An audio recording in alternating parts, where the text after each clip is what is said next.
আসসালামু আলাইকুম রহমতুল্লাহ। রাতে ঝাড়ু দিলে নাকি রিজিক চলে যায়।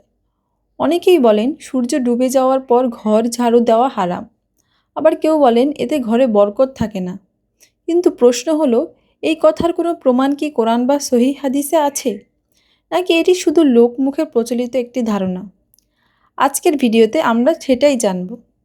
প্রিয় দর্শক, আমাদের সমাজে এমন অনেক কথা প্রচলিত আছে যেগুলোকে মানুষ ধর্মের অংশ মনে করেন, কিন্তু যাচাই করলে দেখা যায় সেগুলোর কোনো সহিহ দলিল নেই। এর মধ্যে একটি হলো রাতে ঝাড়ু দিলে রিজিক কমে যায়। এখন প্রশ্ন হলো, ইসলাম কি সত্যিই এমন কথা বলেছে? উত্তর হলো, কোরআন ও সহিহ হাদিসে এমন কোনো বর্ণনা পাওয়া যায় না যে রাতে ঝাড়ু দিলে রিজিক কমে যায় বা বরকত নষ্ট হয়। কোনো কাজকে হারাম, মাকরুহ বা নিষিদ্ধ বলতে গেলে তার জন্য শরীয়তের প্রমাণ থাকতে হবে।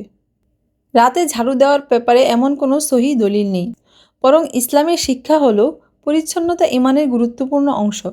রাসূল সাল্লাল্লাহু আলাইহি ওয়াসাল্লাম পরিচ্ছন্নতা পছন্দ করতেন এবং মুসলমানদেরকে পরিষ্কার পরিচ্ছন্ন থাকতে উৎসাহিত করেছেন।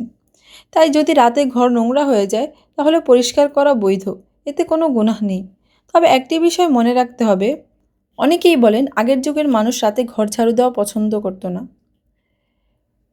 এটার কারণ হলো আগের যুগে বিদ্যুৎ ছিল না। রাতের অন্ধকারে ঝাড়ু দিলে মানুষের মূল্যবান জিনিস ভুল করে ফেলে দেওয়ার আশঙ্কা ছিল। তাই অনেক পরিবার সতর্কতার জন্য রাতে ঝাড়ু দিতে নিষেধ করতেন। পরে সেটি অনেকের কাছে ধর্মীয় বিধান হিসেবে প্রচলিত হয়ে যায়। তাই মনে রাখবেন, এটি একটি সামাজিক সতর্কতা হতে পারে, কিন্তু ইসলামের বিধান নয়। সুতরাং রাতে ঝাড়ু দিলে রিজিক কমে যায় একথা কোরআন বা সহিহ হাদিস দ্বারা প্রমাণিত নয়। আমাদের উচিত ধর্মের নামে প্রচলিত প্রতিটি কথা যাচাই করা এবং কেবল কোরআন ও সুন্নাহর ভিত্তিতে আমল করা। আল্লাহ তাআলা আমাদের সবাইকে সহিহ জ্ঞান অর্জন ও সে অনুযায়ী আমল করার তৌফিক দান করুন। ভিডিওটি ভালো লাগলে শেয়ার করুন এবং আমাদের চ্যানেলটি সাবস্ক্রাইব করুন।